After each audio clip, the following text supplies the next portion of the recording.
देवादिदेव 1000 मूल नायक श्री पांचनाथ भगवान की परम पूज्य गुरु नाम गुरु आचार्य भगवंत ज्ञान सागर जी महामुनिराज की परम पूज्य आचार्य भगवंत विद्यासागर जी महामुनिराज की श्री दुर्लभ सागर जी महाराज की मुनि संघ की। अभी आपने मंगलाचरण को सुना। ये जो मंगलाचरण मैंने आपके सामने किया और पहले से ही करते आ रहा हूँ, ये मंगलाचरण मेरा नहीं है, पूज्य आचार्य ज्ञान सागर जी महामुनि राज का मंगलाचरण है। क्योंकि अगर आपने ध्यान से सुना होगा ये मंगलाचरण, तो इस मंगलाचरण में मैंने अरहंताड़म, अरिहंताड़म और अरुहंताड़म बोला था। आचार्य ज्ञान सागर जी महामुनिराज भी मंगलाचरण में यही मंगलाचरण करते थे। क्योंकि जब मैं ये करता था तो एक श्रावक जो उनसे जुड़ा हुआ था, जो खुद जिन्होंने अपने कानों से आचार्य ज्ञान सागर जी का जो मंगलाचरण सुना था, जब पहली बार मैंने प्रवचन किए थे तो वो आए थे और बोले महाराज जी आज आपको सुनकर आचार्य ज्ञान सागर जी महामुनिराज की याद आ गई। हमने कहा क्यों? तब मुझे मालूम नहीं था कि आचार्य ज्ञान सागर जी महाराज इस तरह से करते हैं। तब फिर उन्होंने बताया, बोले आचार्य ज्ञान सागर जी महाराज भी इसी प्रकार से अरहंताड़म, अरिहंताड़म और अरुहंताड़म करते थे। तो इसका मैं आपको अर्थ बता देता हूँ कि आखिर ज्ञान सागर जी महाराज जी क्यों करते थे। पहले भी बताया था, शायद फिर से बता देता हूँ कि अर का मतलब होता है पूजा के योग्य, अर्थात जो अरिहंत भगवान है वो कैसे हैं? पूजने योग्य है। फिर उसके बाद अरि, अरि मतलब कर्म, उन्होंने कर्म रूपी शत्रुओं को नाश किया, ऐसे अरिहंतों को नमस्कार। फिर बोले अरु, अरु मतलब जो न जन्म और मरण से रहित हो गए, ऐसे अरिहंतों को नमस्कार। ऐसे तीनों अरहंताड़म, अरिहंताड़म और अरुहंताड़म, तो इस प्रकार से वो मंगलाचरण करते थे। ऐसे गुरु नाम गुरु आचार्य भगवंत ज्ञान सागर जी महामुनिराज, इनके अपन जीवन पर चलते हैं क्योंकि बहुत सारी बातें करनी है। तो मैं आपको बचपन से और उनको ले चलता हूँ। कितने साल पहले? तो बोले 125 वर्ष पूर्व 24/8/1978 को पूज्य ज्ञान सागर जी का जन्म नहीं हुआ था। किसका जन्म हुआ? तो बोले भूरा मल का जन्म हुआ था। पिता चतुर्भुज और माता धृतवती के कोख से वो जन्मे थे और द्वितीय पुत्र लेकिन अद्वितीय थे। द्वितीय पुत्र लेकिन अद्वितीय थे। बड़े भ्राता छगन लाल जी थे और ये दूसरे पुत्र थे। लेकिन मानना ये दो दूसरे नहीं थे। क्यों दूसरे नहीं थे? आपको हम बता दें कि ये जुड़वा हुए थे, दोनों एक साथ हुए थे। और जब जन्म लिया था, जन्म के पश्चात ही कह दिया गया था अब इन दोनों का बचना बहुत मुश्किल है। भूरामल जी और भूरामल जी के साथ बहुत ज़्यादा भगवान की भक्ति आराधना की गई, अनेक वैद्यों को दिखाया गया, अनेक जगह जाया गया ताकि ये बच जाए। लेकिन कर्म का उदय था कि दो भाइयों में से एक भाई का मरण हो गया और हमारा पुण्य था कि हमें आचार्य विद्यासागर जी मिलना थे, तो हमारे पुण्य से आचार्य ज्ञान सागर जी का जीवन बच गया। और फिर उसके बाद वहीं पर छोटे होते होते वो बड़े हुए और घर में ही शिक्षा प्राप्त करी उन्होंने। माता ने ही उन्हें सब कुछ सिखाया है। आप मान के चले, आप तो बड़ी बड़ी स्कूलों में भेज रहे हैं बच्चों को, लेकिन वहीं पर रहकर मूलतः उन्होंने शिक्षा प्राप्त की। घर में रह गई उन्होंने शिक्षा प्राप्त करी और शिक्षा के साथ साथ संस्कार भी प्राप्त किए। वो बचपन से ही मंदिर जाते थे। जैसे आपके यहाँ बाजना में आ रहे हैं ना छोटे छोटे बच्चे अभिषेक के लिए, ऐसे बचपन से ही वो धोती दुपट्टा पहनकर भगवान के अभिषेक पूजन आदि करते थे। लेकिन पाप कर्म का उदय था, वो किसी को नहीं छोड़ता पाप कर्म का उदय। बहुत अल्प उम्र में 10 वर्ष की उम्र में ही उनके पिता का वियोग हो गया। उनके पिता का वियोग हो गया। 3 और छोटे छोटे भाई बाद में हुए। 3 भाई और हुए जो गंगा दत्त, गौरी दत्त और देवदत्त थे। और स्वयं क्या नाम था उनका? भूरामल। और उसके बाद बड़े भैया छगन लाल जी। ऐसे 5 भाई थे। अब आप विचार करें, इतने छोटे छोटे, वो तो और छोटे होंगे, ऐसे 3 छोटे छोटे भाई और उनकी उम्र 10 वर्ष और बड़े भाई और थोड़े से बड़े थे। अब इस उम्र में पिता का वियोग हो गया, पिता का देहांत हो गया। अब हाँ शायद ऐसा आएगा, सबसे छोटा जो था उसका शायद पिता, अब पता तो नहीं, आपने मालूम हो तो हमें तो नहीं मालूम। भैया का कहना है कि सबसे छोटे वाले का जन्म पिता के मरण के पश्चात हुआ। ऐसी परिस्थिति, ऐसी कठिन जो मोड़ पर, अब बताओ कौन साथ देगा? तो धर्म साथ देगा और भक्ति साथ देगी। फिर भी उन्होंने अपने आप को संभाला धर्म के सहारे, प्रभु भक्ति के सहारे। और जो बड़े भाई थे वो दुखी थे, अब दुखी तो थे लेकिन इतने बड़े परिवार की जिम्मेदारी थी। उन्होंने माँ से निवेदन किया कि यहाँ छोटे से गांव में रानोली में रहकर मैं क्या करूँगा, मुझे कहीं बाहर जाना होगा, जब जाके पूरे परिवार का भरण पोषण हो पाएगा। और माँ की आज्ञा लेकर वो जो बड़ा भाई था छगनलाल, वो गया की ओर चला गया। जब गया वहाँ पहुँचा, पहुँचने के बाद कुछ दिनों के पश्चात ही जो छोटे भाई भूरामल थे, उन्हीं के भरोसे पूरे परिवार को छोड़ा था। तो वहाँ पर उन्होंने माँ से कहा, ना तो यहाँ स्कूल है, मुझे अध्ययन भी करना है, मेरे पढ़ने में भी बहुत रुचि है, और बड़े भैया के पास जाकर उनकी मदद करने के लिए मैं भी गया जाना चाहता हूँ। माँ ने बहुत समझाया, पहले पति चला गया, फिर बड़ा बेटा चला गया, अब ये भी जा रहा है। तो उन्होंने कहा मैं धन की अपेक्षा से नहीं जा रहा हूँ, मैं तो ज्ञान प्राप्ति भी मेरा एक लक्ष्य है, और यहाँ रहकर मैं ज्ञान प्राप्त नहीं कर पाऊँगा। और माँ को बहुत समझाते हुए वो परदेश के लिए गमन कर गए, अपने भाई के पास पहुँचे। और वहाँ जाने के बाद भैया ने क्या किया, तो एक जगह नौकरी लगवा दी, और नौकरी करते हुए दर्शन पूजन करते हुए वहीं पर अपना जीवन व्यतीत कर रहे थे। लेकिन एक भावना थी, वो भावना ऐसी थी कि मुझे अध्ययन करना है। वहीं एक क्या हुआ, कुछ एक वर्ष पश्चात ही ऐसे वेशभूषा, एक जैसी वेशभूषा वाले जैसे देव लोग आते हैं, ऐसे बहुत सारे जो छात्र वर्ग है वो वहाँ पर दिखे। उन लोगों को देखने के बाद वो जो एक साथ एक वेशभूषा में वहाँ घूमने आए थे किसी और नगर से, उसको देख के लगा ये कौन है, एक जैसे कपड़े पहन के आए लोकांतिक देव जैसे। तो उन्होंने कहा ये तो छात्र हैं और इस विद्यालय के पढ़ने वाले, और यहाँ पर आए। अब जैसे वो होता ना कि बरसात होती है, तो बरसात होते ही काई जो होती है वो वापस जो काई क्या ले लेती है, अपना स्वरूप प्रकट कर लेती है। वैसी जो ज्ञान प्राप्ति की भावना थी, ललक थी, वो वापस जाग गई। उन बच्चों को देखकर वो निमित्त मिला और वो सब भूल गए पैसा धन कमाना, और बड़े भैया के पास पहुँचे और निवेदन किया कि मुझे भी अब अध्ययन करना है, मेरी भावना भी अध्ययन करने की है, और मैं चाहता हूँ कि विद्वानों की नगरी कहाँ पर, बोले बनारस में जाना चाहता हूँ, वाराणसी में जाना चाहता हूँ, जहाँ सुपार्श्वनाथ भगवान, आपको मालूम है सुपार्श्वनाथ भगवान की जन्म स्थली है, और पार्श्वनाथ भगवान का जहाँ समोषण पहुँचा है। और अगर आपको होता है तो वहाँ एक समदभद्र जो आचार्य हुए हैं, आपको मैंने सुनाया भी था, वही फूटा महाताल के नाम से एक मंदिर है जहाँ पर चंद्रप्रभु भगवान पकड़े, उस नगरी में जाने की भावना की। अब जब उन्होंने कहा कि मेरी बहुत भावना है ज्ञान प्राप्ति की, तो बड़े भैया ने भी मना नहीं किया और बनारस की ओर विहार करते हुए वहाँ पहुँच गए। और वहाँ पर जैसे ही वहाँ पहुँचे तो बनारस के शाद्वाद विद्यालय को जब उन्होंने देखा और वहाँ किया, तो इसे कहते हैं कि जब सम्यक दृष्टि होता है तो सम्यक दृष्टि 6 लब्धियाँ होती, कितनी लब्धि होती, जैसी पंचम करण लब्धि में पहुँचता है तो जैसी अपार विशुद्धि होती है और इतना खुश हो जाते हैं कि सब कुछ मिल गया मेरे को। ऐसे ही वो पंचम करण लब्धि के समान विद्यालय में जब प्रवेश किया और उनकी बचपन की भावना थी कि मैं विद्वान बनूं, और वहाँ पर उन्होंने पढ़ाई प्रारंभ करी, शिक्षा प्रारंभ करी, और धन के लिए महाराज जी ने बताया था ना गमछे बेचने जाया करते थे। तो उनके जो प्रमुख उमा राव जी थे जो उनके गुरु थे, उन्होंने समझाया भैया छात्रवृत्ति भी सुविधा उपलब्ध है, आखिर आप ये क्यों बेचते हो गमछे। तो उन्होंने एक हेतु भेजा था, बोले मैं इसलिए नहीं कि छात्रवृत्ति तो ठीक है, लेकिन इस पैसे के माध्यम से जो बचता है वो मैं अपने घर भी भेजता हूँ। मतलब स्वयं भी पढ़ते थे और पैसा घर भी भेजते थे।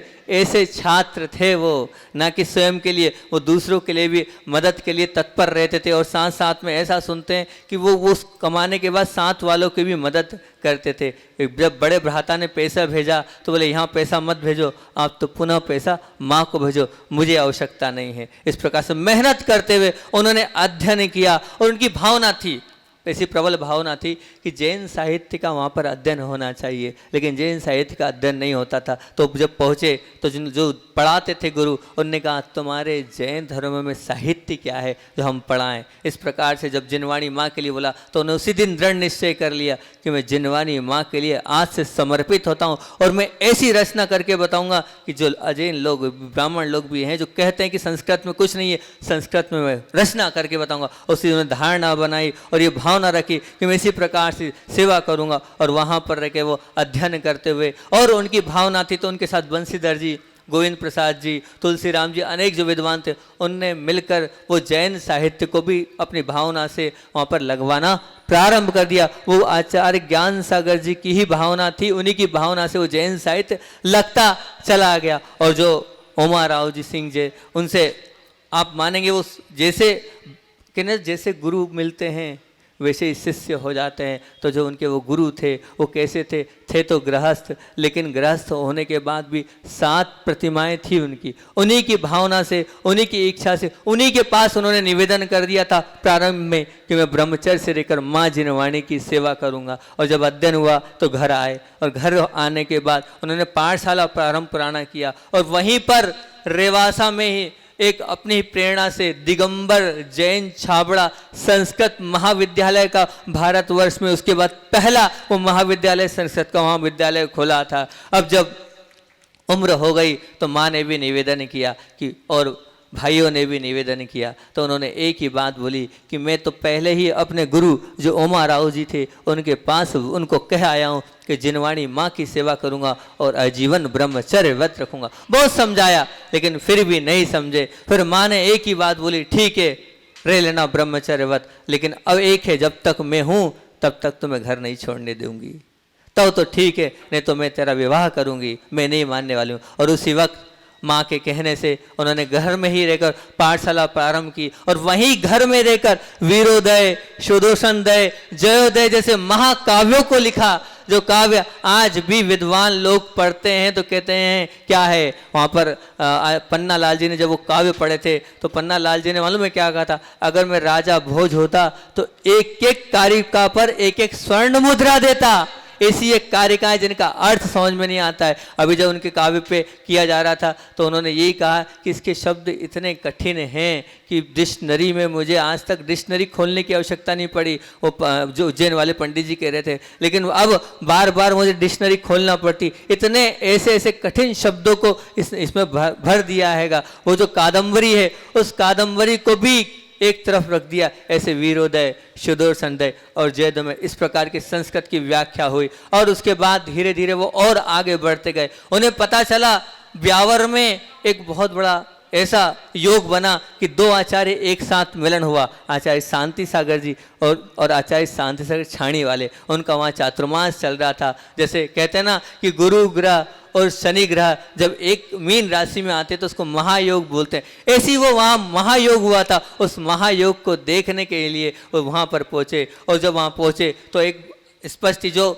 बहुत विद्वान होता है वो अपने विनय से अलग ही झलकता है कि कोई विद्वान आया है, सभा में बैठे। उनके विनम्रता से देखा कौन है, बुलाया और बुलाने के बाद पता किया तो उन्होंने देखा और उन्होंने अपने द्वारा काव्य आचार्य भगवान को बताया कि ऐसे ऐसे काव्य लिखे दिखाए। दिखाने के बाद वहीं साड़ूमल के हीरालाल जी पंडित जी बैठे थे। उन्होंने जैसे ही ग्रंथों को देखा वो बहुत प्रसन्न हुए और प्रसन्न होने के बाद उन्होंने एक ही निवेदन किया, इसकी सौपज्ञ टीका लिखना बहुत जरूरी है। सौपज्ञ टीका इसलिए जरूरी है कि जितने भाव आपने कार्यक्रम भरे आने वाले समय में इसको कोई समझ नहीं पाएगा, अच्छा विद्वान इसकी अर्थ नहीं कर पाएगा। इसलिए आप इसकी सौपज्ञ टीका लिखो, मतलब इसका अर्थ खोलो स्वयं, नहीं तो आने वाले समय में गौण हो जाएगा ये ग्रंथ। तो उनकी भावना से उन्होंने वीरोदय पर सौपज्ञ टीका लिखना प्रारंभ करी। और वो बहुत मितव्ययी थे। अभी महाराज जी ने बताया ही था कि वो कागज के टुकड़े पर यहाँ वहाँ ऐसे देते देते वो ग्रंथ लिखा। और वो तो ग्रंथ लिखने के बाद एक तरफ हो गए, उसका पूरा छपाने का काम फिर किसने किया तो वो हीरालाल जी पंडित जी साहब ने किया। इस प्रकार से वो वहाँ से आगे बढ़ते हुए उपदेश देते हुए एक नगर में नहीं अनेक नगरों में उन्होंने चातुर्मास किया। हिसार है, दिल्ली है, आगे चलते गए। एक जगह की घटना है, आचार्य चंद्र सागर जी महाराज जी ने एक महिला को व्रत दिया था। एक ये घटना मैंने पूज्य आचार्य महाराज के मुख से सुनी थी कि उन्होंने व्रत लिया था प्रतिदिन पूजन के लिए आना देखना है और अभिषेक देखना है और पूजन करना है, परंतु उस महिला के साथ कर्म के उदय से ऐसा था कि कोई बालक नहीं था, तो घर वाले परेशान करते थे। एक तो वैसी दुष्टा है और उसका ऐसा नियम लेके मंदिर में बैठी रहती है, कोई जरूरत नहीं है, तू मंदिर नहीं जाएगी, मंदिर जाने से क्या तेरा पुत्र हो जाएगा तो तू मंदिर जाएगी। और वो आई और महाराज जी से निवेदन करने लगी, महाराज ये मेरा नियम वापस ले लो, मेरे परिवार वाले तैयार नहीं है। ज्ञान सागर जी महाराज उस वक्त ब्रह्मचर्य अवस्था में थे, उन्होंने पूरा सुना, सुनने के बाद बोला चिंता मत करो भाई जी, आपका नियम पलेगा, आपने गंधोदक लगाने का नियम लिया, मैं आपके घर आऊँगा और आपको गंधोदक दूंगा और गंधोदक और आप वहीं पर रहकर भाव पूजा करना, आपका नियम नहीं तोड़ना, मैं गंधोदक दूंगा। प्रतिदिन गंधोदक ले जाकर उस महिला के लिए पहुंचाते थे, वो स्वयं जाकर देते थे और उसका प्रभाव ये था, पुण्य बड़ा भक्ति बड़ी कि जिसको बच्चा नहीं होना था उसकी कोख भी उनके उस गंधोदक से चमत्कृत हुआ और वो कोख भर गई।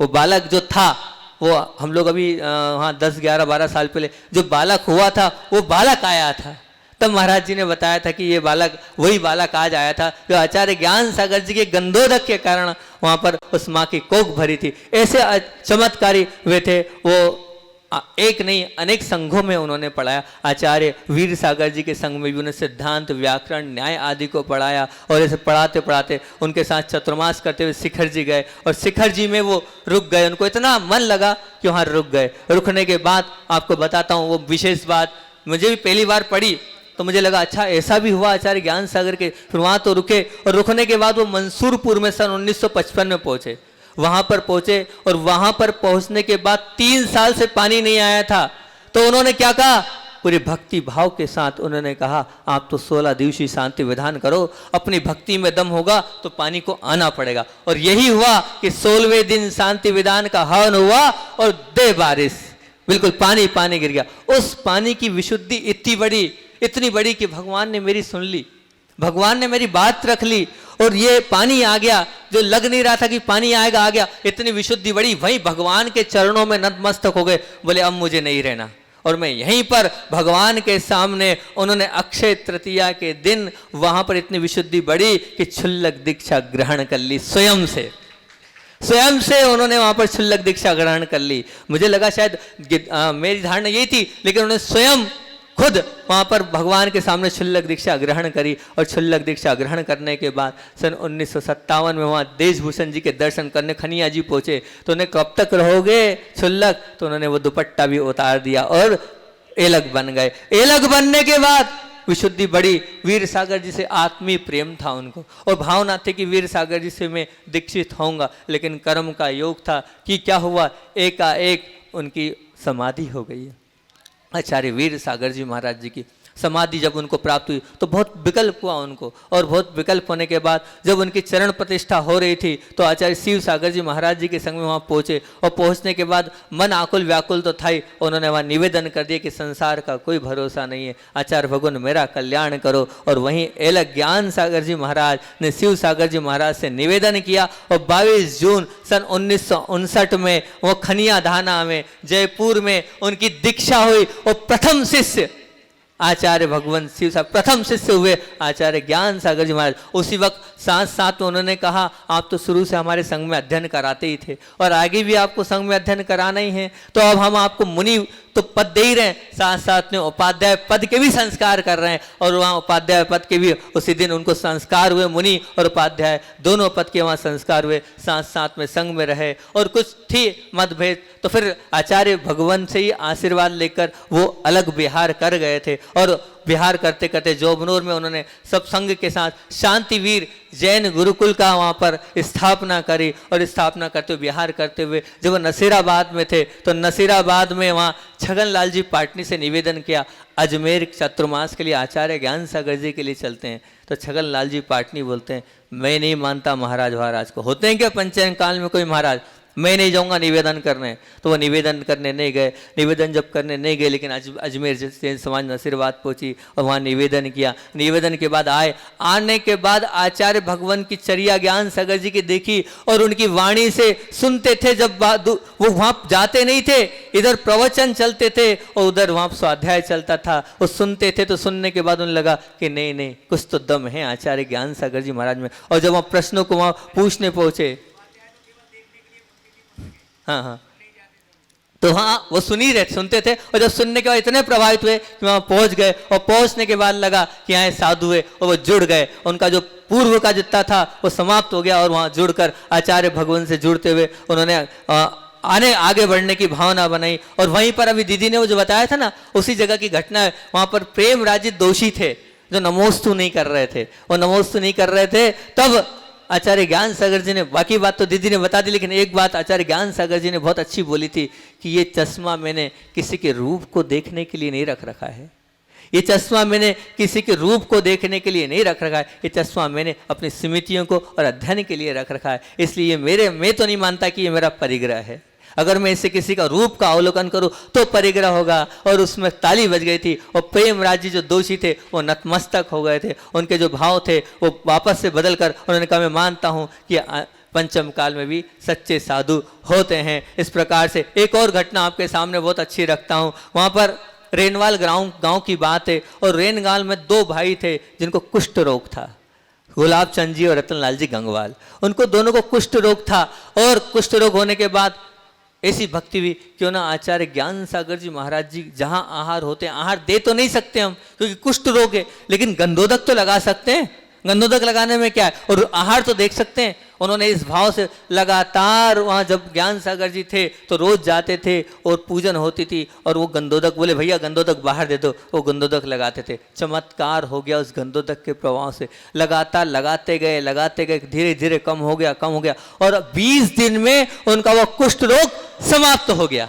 ये आचार्य ज्ञान सागर जी महाराज जी का चमत्कार था और इस चमत्कार से वो सब कुछ समाप्त हो गया। समय बहुत सारी बातें थी लेकिन समय बहुत हो रहा है। अब इतना ही है कि अब उन सब बातों को गौण करते हुए अंत की और आते की 9-5 हो गए हैंगे। आचार्य भगवान उन्हें मिले और उन्होंने आचार्य भगवान को दीक्षा दी। वो सब प्रकरण तो आप लोगों को मालूम है कैसे दीक्षा हुई, किस प्रकार से हुई। फिर उसके बाद आचार्य भगवान की एक और बात बताता हूँ कि धर्म सागर जी महाराज जी आए थे। तो आचार्य धर्म सागर जी महाराज और आचार्य ज्ञान सागर जी महाराज का वहाँ बहुत भव्य मिलन हुआ। और जब वो मिलन हुआ तो मिलन होते वक्त की बात बताता हूँ। दोनों आचार्य थे और दोनों आचार्य में सिंहासन था। तो दोनों में उस वक्त कहा, आचार्य धर्म सागर जी बोलते हैं ज्ञान सागर जी से आप बैठो, तो वो जो ज्ञान सागर जी बोलते हैं आप बैठो।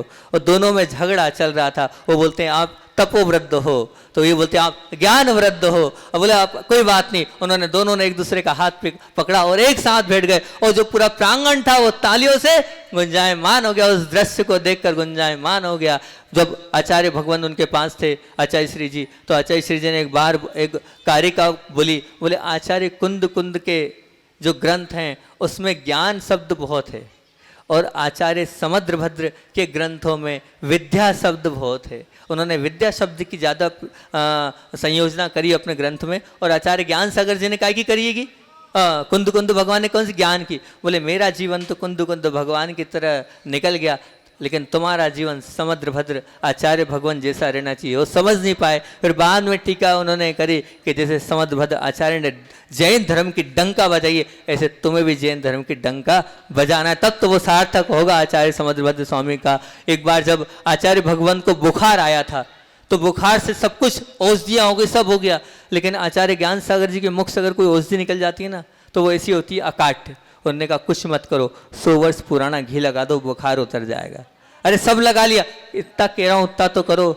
मानिए आप, उधर आचार्य भगवान को इधर घी लगता गया और वो उधर बुखार उतरता चला गया। ऐसे आचार्य ज्ञान सागर जी महाराज थे जिनकी हर व्यक्ति ने तारीफ करी। यहाँ तक कि आचार्य श्री सागर जी उनके नाम की व्याख्या कैसे करते थे, बोलते थे भू रामल।